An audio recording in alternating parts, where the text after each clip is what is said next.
प्रणाम, नमस्कार, वंदे मातरम। मैं गजेंद्र प्रसाद मधुबनी से आपका भाई, और आज फिर आपसे मिलते हुए बहुत ही अच्छा लग रहा है। आज फिर मैं आपको चर्चा सुनाऊंगा। वो लाइव चर्चा है आदरणीय बरखा दीदी का, टाटीबंध, रायपुर, छत्तीसगढ़। जी हाँ, वही ये महोत्सव हुआ था, वही का रिकॉर्डिंग मैं आपको आज सुनाऊंगा। इसमें हम सभी जानेंगे कि कैसे लोग अब साहब श्री की बातों को आगे नहीं बढ़ाते हुए अपनी कही हुई बातों को आगे बढ़ाते हैं शिव चर्चाओं में। ऐसा क्यों हो गया है? साहब श्री के साथ जो मुजफ्फरपुर तुर्की में घटना घटी थी कि मम्मी के पूछने पर कि यह चाबी भुलाए मिल गई, आखिर वो कौन सी चाबी थी?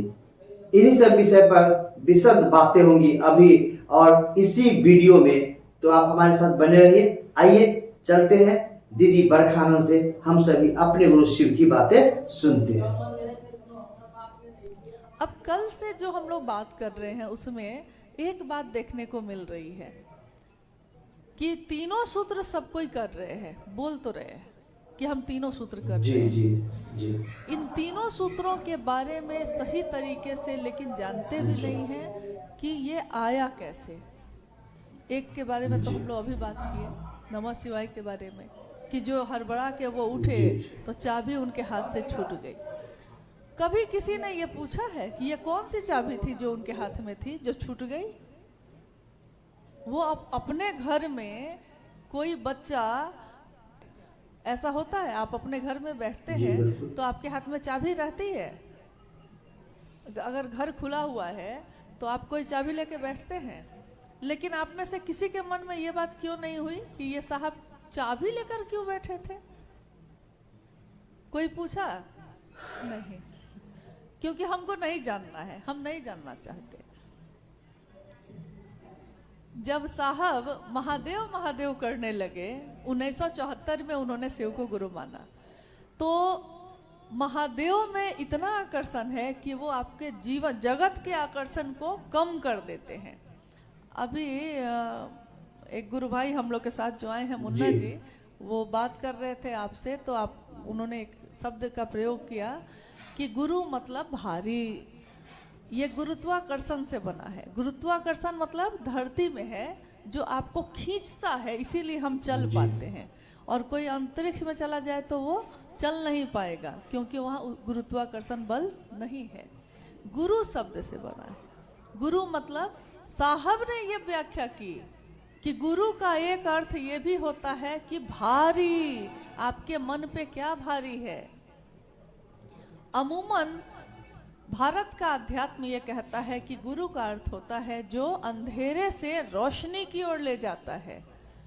भारतवर्ष का शास्त्र यही कहता है कि गुरु का शब्द का शाब्दिक अर्थ ये है कि जो अंधेरे से रोशनी की तरफ ले जाए। कमरे में अंधेरा है, बाहर निकले हैं तो रोशनी है। लेकिन साहब हरिंद्रानंद जी ने कहा कि गुरु का एक और अर्थ होता है, मतलब भारी। आपके मन पे भारी क्या है?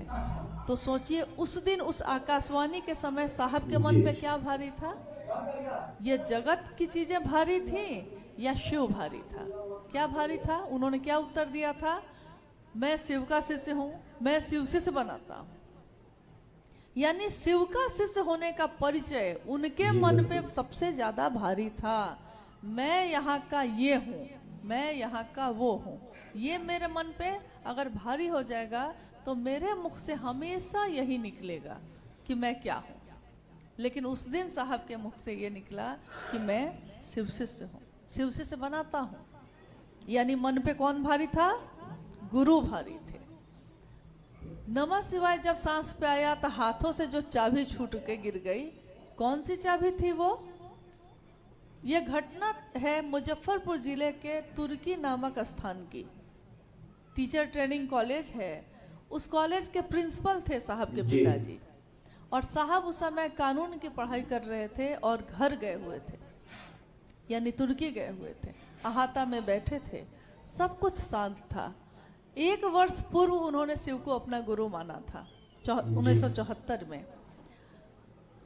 जो बंगला, जो क्वार्टर मिला हुआ था उनके पिताजी को सरकार के तरफ से, साहब हरिंदानंद जी उसमें नहीं रहते थे। क्यों? क्योंकि वो अब इतना महादेव महादेव करते थे कि उनके पिताजी को लग गया था कि मेरा बेटा विक्षिप्त हो गया।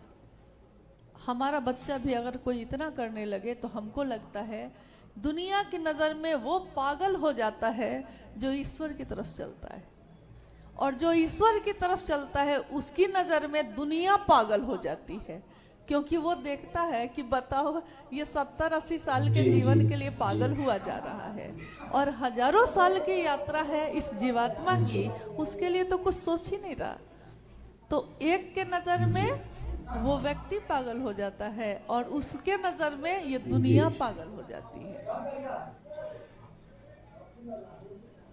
साहब के उस क्वार्टर के ठीक सामने एक छोटा सा और क्वार्टर है। उसमें एक कमरे में साहब हरिंदानंद जी इतना ज़्यादा व्यथित थे कि वो अपने घर में भी सोना छोड़ चुके थे, और सोने के लिए उन्होंने उस घर का एक छोटा सा कमरा लिया, दरी बिछाकर। जो उस कॉलेज के प्रिंसिपल का बेटा, और अगले ही 1-2 वर्षों के बाद वो बिहार प्रशासनिक सेवा के पदाधिकारी चुने गए। घर में किसी चीज़ की कमी नहीं, लेकिन मन में अंधेरा हो तो हर जगह कम होता है, हर जगह सूनापन होता है। बसंत में भी पतझड़ लगता है अगर मन आपका वीरान है। तो उस समय उनके जीवन में भी ऐसा ही समय चल रहा था। वो उस कमरे में दरी बिछाकर और ईंटा का तकिया लगाकर सो जाते थे, एक छोटा सा बल्ब, क्योंकि उनको कहीं चैन नहीं था। और उनके हाथ में उस समय उसी कमरे की चाबी थी। जब चाबी गिर गई, उनकी माँ ने अंदर से पूछा कि बउआ क्या भुलायल था, का भुलायल रहे? साहब ने कहा कुछ नहीं माँ, कुंजी भुलाई थी, चाबी भुलायल रहे, मिल गई। ये एक वाक्य, एक ऐसा वाक्य है, किसके मुख से निकल रहा है ये? मेरे जीवन की चाबी खो गई थी और आज मिल गई, अभी मिल गई तुरंत। लेकिन वो अपनी माँ को ये बता भी नहीं सके कि क्या मिल गई। ये शिव का प्राण मंत्र मेरे सांसों में उतर गया। ये घटना से वो इतने स्तब्ध थे कि उनके मुख से और कुछ नहीं निकला, बस इतना निकला कि चाबी भुलायल रहे, मिल गई। माँ समझ भी नहीं सकी। जब वो छोटे थे, जो किताबें लिखी गई हैं उनके जीवन पे, उसमें इस घटना का जिक्र है। जब वो छोटे थे तो उनकी माँ कहती थी, जब शमशान साधना करने लगे वो 12 साल की उम्र में, तो उनकी माँ के पास बहुत शिकायत आने लगी। तो उनकी माँ ने कहा, साहब की माँ ने कहा कि बरकू बड़े बेटा थे अपने घर के, 4 भाई बहन, सबसे बड़े। बरकू आप अघोरी लोग के साथ रहने लगे हैं, शमशान साधना के लिए जाने लगे हैं, तो लोग हंसी उड़ाते हैं। लोग कहते हैं कि एजुकेशन डायरेक्टर हैं आपके पिताजी, और उनका बेटा होके भी आपकी ये हालत है, आप जो बिगड़ गए हैं, संगत खराब हो गई है, मत जाया कीजिए, पढ़िए, कुछ बनिए। साहब ने उस दिन अपनी माँ से कहा कि माँ, स्कूल में कहा जाता है कि आदमी भगवान के पास से आता है। हमारे घर में जब बच्चा पैदा होता है तो हम क्या कहते हैं? हम कहते हैं भगवान के पास से आया है, यानी इससे पहले कहाँ था? तो भगवान के पास था। किसी की मौत हो जाती है तब भी हम क्या कहते हैं?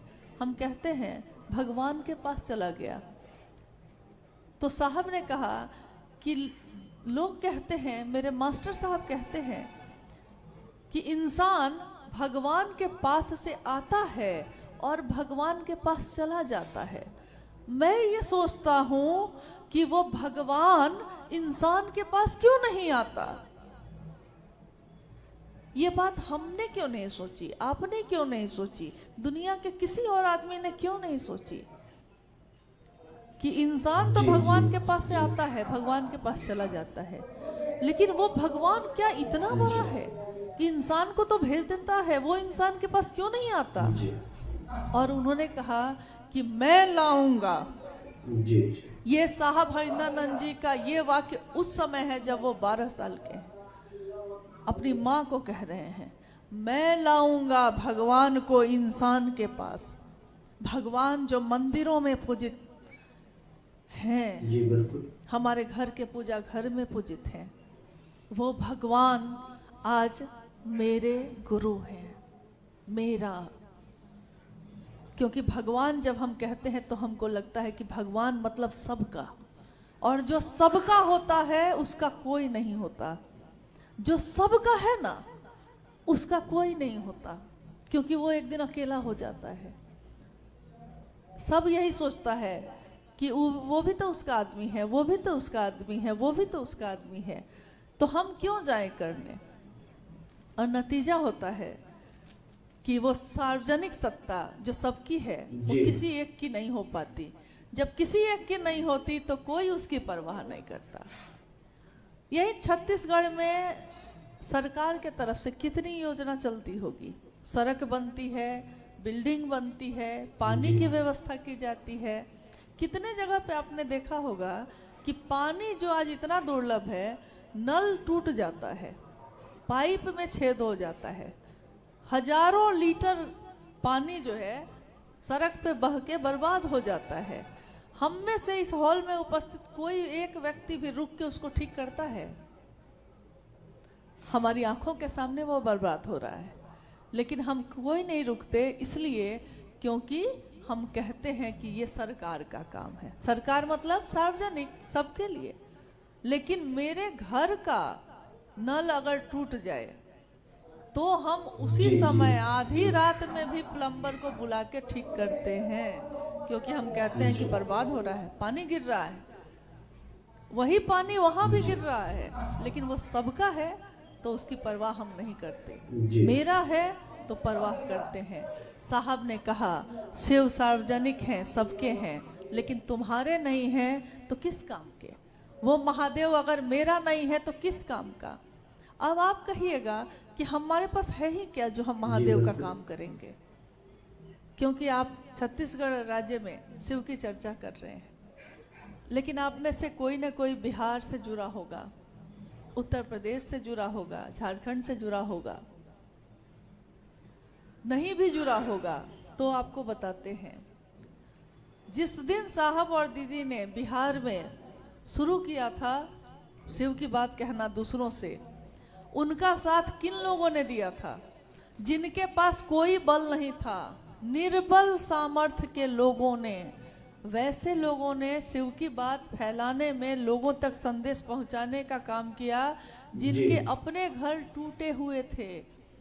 साहब और दीदी, आप पता नहीं माँ नीलमानंद जी के बारे में कितना जानते हैं। एक राज परिवार की बेटी, एक डिप्टी कलेक्टर की पत्नी, लेकिन शिव की बात करने के लिए साहब के साथ वो सड़कों पे उतर गई, खेतों में गई, गांव-गांव गई, और बोरा बिछाकर और अखबार बिछाकर भी बैठी। आज हम लोग इस हॉल में, सुसज्जित हॉल में बैठे हैं, लेकिन उस दिन कल्पना करिए सिर्फ क्या क्या जरूरत थी उनको ये करने की। उनके घर में साधन नहीं थे, सुविधा नहीं थी, परिवार नहीं था, बच्चे थे ना, उनके 3 बच्चे भी थे, परिवार भी था, नाते रिश्तेदार भी थे। सब छोड़िए, सारे सुख सुविधा थी, चपरासी था, नौकर था, कुक था, सब था, गाड़ी है, ड्राइवर है, क्या नहीं जी, था। जी, जी। लेकिन उन्होंने अपनी सरकारी गाड़ी से भी कहीं नहीं जाने का काम किया, बस से। क्योंकि सरकार की चीज को भी महादेव के काम में उपयोग नहीं किया उन्होंने।